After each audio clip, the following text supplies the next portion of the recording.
Good morning. Welcome to rainbow thoughts 999. ఈరోజు చాలా మంచి విషయాన్ని మీకు తెలియజేస్తున్నానని నేను అనుకుంటున్నాను. అదేంటంటే సైన్స్ అభివృద్ధి, వాటి పరిణామం. అంటే ప్రతి రంగంలోనూ సైన్స్ రకరకాలుగా అభివృద్ధి చెందుతూ వచ్చింది. ఏ ఒక్క రోజులో కూడా ఇది అభివృద్ధి చెందలేదు. ఇది అభివృద్ధి చెందడానికి కొన్ని వందల వేల సంవత్సరాలు పట్టింది.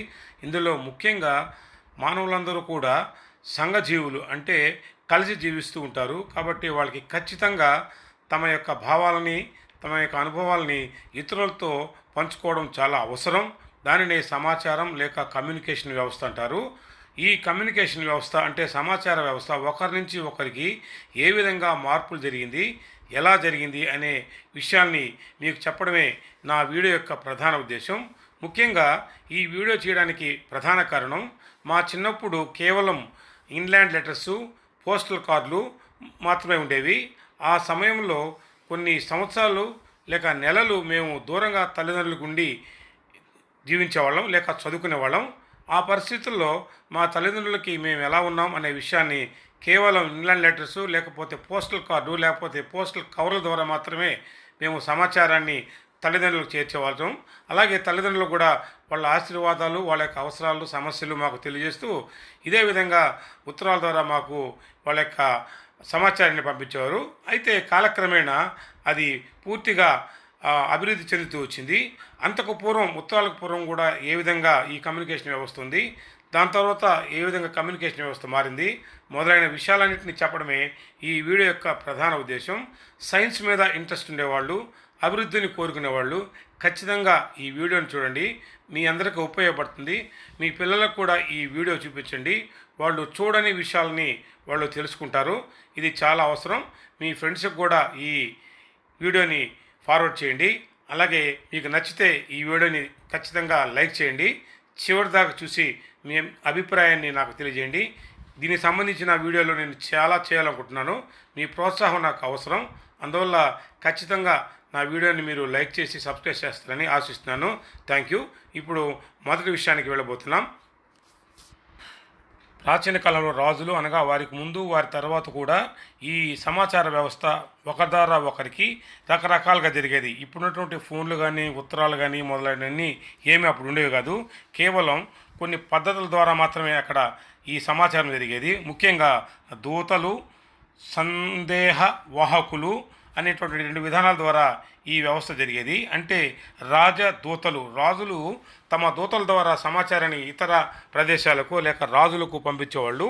వాళ్ళు రకరకాల పద్ధతుల్ని వాడేవారు. ముఖ్యంగా పావురాళ్ళు, ఓడిగాళ్ళు అనగా రన్నర్లు, అలాగే లిఖితపూర్వక కమ్యూనికేషన్లు, మట్టి బల్లలు, తాళపత్ర గ్రంథాలు, రాజపత్రాలు, ముద్రలు, గ్రంథాలు మొదలైన వివిధ పద్ధతుల ద్వారా ప్రాచీన కాలంలో ఈ యొక్క సమాచార వ్యవస్థ జరిగేది. ఇవన్నీ కూడా తర్వాత ఆధునిక కాలంలో గుర్రాల ద్వారా కూడా ఈ సమాచార వ్యవస్థ ఒక చోటు నుంచి ఇంకో చోటికి రాజులు పంపించేవారు. ఈ విధంగా ప్రాచీన కాలంలో రాజులు, తర్వాత వాళ్ళ కింద పనిచేసేవాళ్ళు మొదలైన వాళ్ళందరూ కూడా కేవలము తమ సమాచారాన్ని వ్యక్తుల ద్వారా కానీ, పత్రాల ద్వారా కానీ, లేక పావురాల ద్వారా కానీ, జంతువుల ద్వారా కానీ, లేక లిఖిత గ్రంథాల ద్వారా కానీ, ఇప్పుడు చూస్తున్నటువంటి ఈ లేఖనాల ద్వారా కానీ, లేక రాతి ఫలకాల మీద కానీ వాళ్ళ సందేశాలని తెలియజేసేవాళ్ళు. ఈ విధంగా ప్రాచీన కాలంలో సమాచారం ఒక చోట నుంచి ఇంకో చోటికి మార్పు జరిగింది. తర్వాత ఏం జరిగిందో మనం గమనిద్దాం. తర్వాత కాలంలో ప్రపంచంలో ముఖ్యంగా భారతదేశంలో ఈ సమాచారాన్ని ఒక చోటు నుండి ఇంకో చోటకి అనువుగా ఉండే విధానం ఈ దండోరా లేక తప్పెట కొట్టే విధానం. అంటే ఒక ప్రదేశంలో వార్తలు చదువుతున్నట్లుగా ఈ విధానం ఉండేది. ఒకసారి చూడండి. ముత్యాలమ్మ పడుతున్నారు కావున సాయంకాలం 3 నైవేద్యం ముత్యాలమ్మ తల్లికి చెల్లించాలా.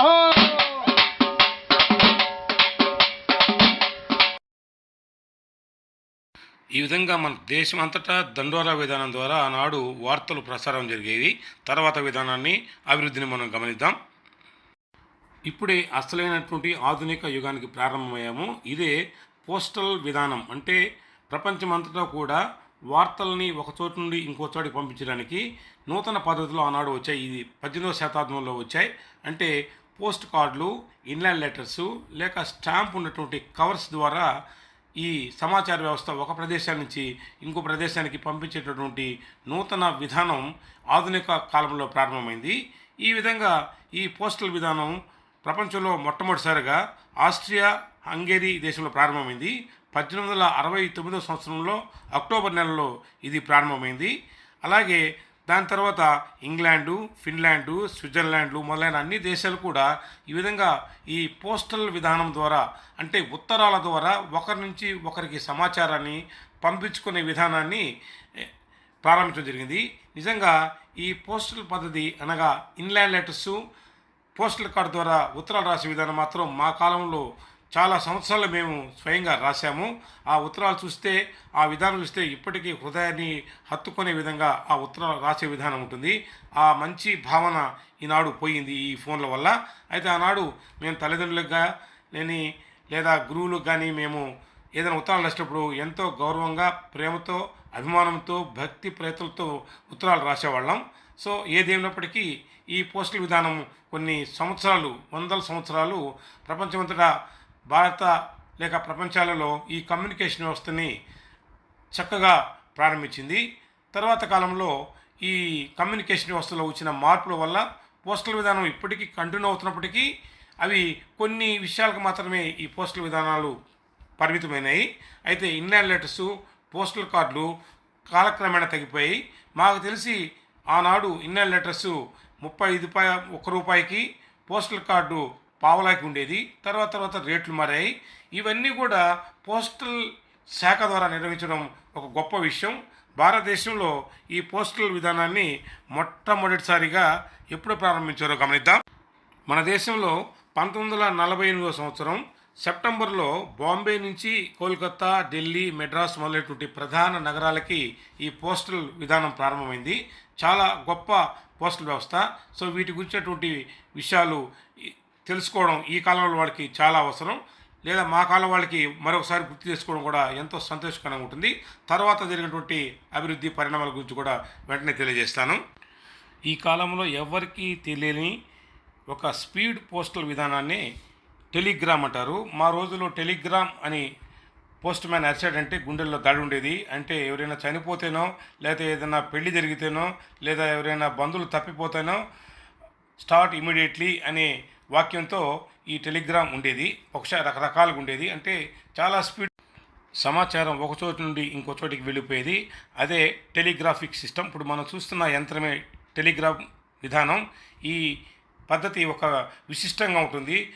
వేలుతో నొక్కుతూ అవసరమైనటువంటి సమాచారాన్ని వాళ్ళు గ్రహించి పేపర్ మీద రాసి పోస్ట్ మ్యాన్ ద్వారా పంపించేవాళ్ళు.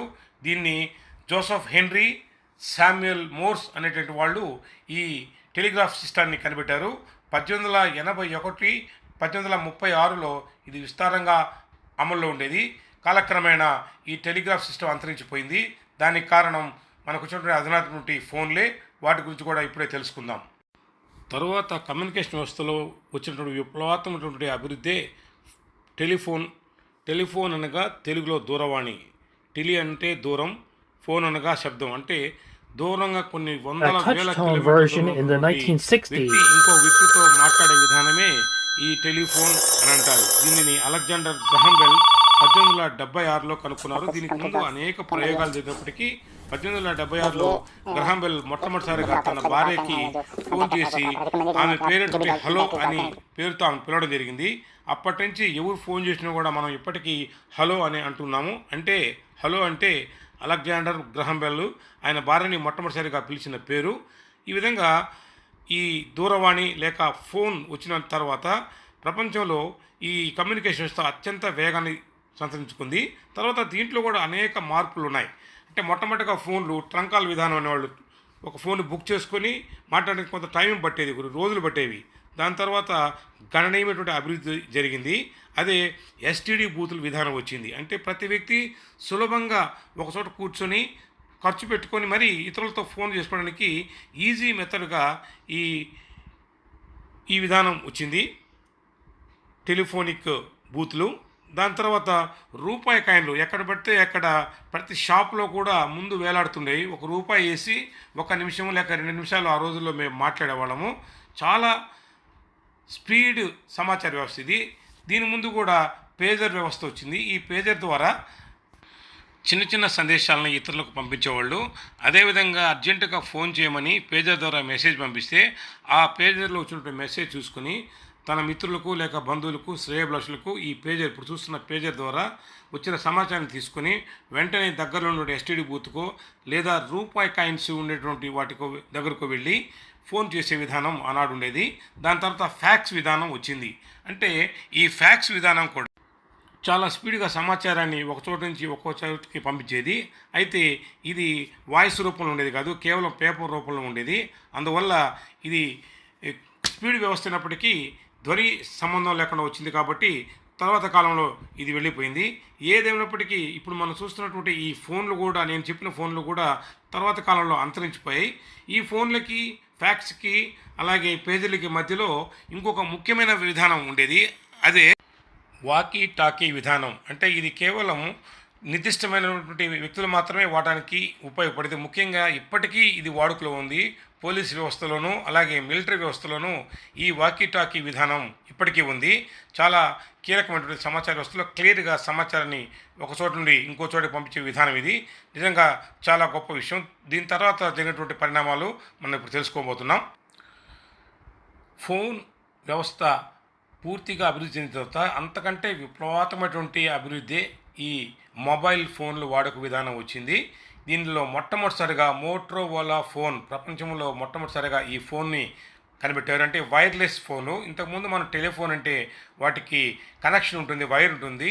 దాని తర్వాత జనరేషనే ఈ వైర్లెస్ సెల్ ఫోన్. మనం ఇప్పుడు వాడుతున్నటువంటి సెల్ ఫోన్ ప్రతి ఒక్కరి చేతిలో ఎప్పుడూ నిరంతరము ఉంది. ప్రపంచాన్ని అభివృద్ధి చెందించింది ఈ సెల్ ఫోనే. అలాగే మనుషుల్ని దూరం చేసింది కూడా ఈ సెల్ ఫోనే. ఏదైనప్పటికీ ఇప్పుడు ప్రస్తుతం 2025 సంవత్సరంలో కొన్ని వందల వేల రకాల ఐఫోన్లు, శాంసంగ్ ఫోన్లు, ఇలా ఎన్నో రకాల అధునాతన సెల్ ఫోన్ విధానం ద్వారా ఈ ప్రసార వ్యవస్థ లేక కమ్యూనికేషను చాలా స్పీడ్గా అయిపోయింది. ఇలాంటి స్పీడు వ్యవస్థ ప్రపంచం అంతా కూడా సెకండ్స్లో తన అభివృద్ధిని చాటుతుంది. దీనికి ముందు కూడా వార్తాపత్రికల ద్వారా సమాచార వ్యవస్థ ఒక చోటు నుంచి ఒక చోటుకి జరుగుతూ ఉండేది. అది ఇప్పటికి కూడా వార్తాపత్రికలు ఎంతో విస్తారం ఉన్నవి. దాని సమకాలంలోనే రేడియోలు ముఖ్యంగా చాలా ఈ సమాచార వ్యవస్థకి బాగా దోహదం చేశాయి. మన భారతదేశంలో ప్రాచీన కాలంలో రేడియోలు ద్వారా వార్తలు అయితేనేమి ఇతర సమాచారాలన్నీ కూడా ఆనాడు విస్తృతంగా తిరిగాయి. అంటే సెల్ ఫోన్కి ముందు ఈ రేడియో విధానం ఉండేది. దీని తర్వాత స్పీడ్గా ఒక చోటు నుంచి ఇంకో చోటకి ప్రత్యక్షంగా చూపించే టీవీ విధానాన్ని కనిపెట్టడం జరిగింది. ఈ టీవీలు మనకెవరికి చెప్పాల్సిన అవసరం లేదు. ఈనాడు విస్తృతంగా ప్రపంచంలో ఎక్కడో మారుమూల దాగిన సమాచారాన్ని అలాగే విషయాన్ని కూడా నేరుగా చూసి వినేటటువంటి వ్యవస్థలు వచ్చేసాయి. అవే ఈ విప్లవాత్మకమైనటువంటి టీవీలు. ఇందాక చెప్పినట్టు కొన్ని వేల వందల రకాల టీవీలు ఈనాడు ప్రజలకి ఈ సమాచార వ్యవస్థలు ఎంతో అభివృద్ధి చేశాయి. వీటితో సమానంగా ప్రజలకి ముఖ్యంగా ఉపయోగపడింది తర్వాత కంప్యూటర్ వ్యవస్థలు. నేను ఇప్పుడు చెప్పినట్టు ఈ రేడియోల గురించి, సెల్ ఫోన్ గురించి, అలాగే ఫోన్ల గురించి, ఈ కంప్యూటర్ల గురించి మరొక వీడియో చేస్తాను. ఇప్పటిదాకా నా ప్రధాన ఉద్దేశము ఇన్లాండ్ లెటరు లేక పోస్టల్ కార్డు, అంతకుముందు ప్రాచీన కాలంలో ఉన్నటువంటి రాజకీయ వ్యవస్థ నుంచి ఇప్పటిదాకా ఏ విధంగా సమాచార వ్యవస్థ అభివృద్ధి చెందింది, వాటి దశలను వివరించడము నా యొక్క ప్రధాన ఉద్దేశం. అంటే లెటర్ నుంచి ఫోన్లు, కంప్యూటర్లు, రేడియోలు ఏ విధంగా అభివృద్ధి చెందాయి, సమాచారాన్ని ఎంత స్పీడ్గా చెప్పాయి నా ప్రధాన ఉద్దేశం. ఇప్పటిదాకా ఈ వీడియో చూసినందుకు థ్యాంక్ యూ వెరీ మచ్. ఖచ్చితంగా నా వీడియోని లైక్ చేయండి, సబ్స్క్రైబ్ చేయండి, మంచి వీడియోలు చేయడానికి నన్ను ప్రోత్సహించండి. నేను అడిగేది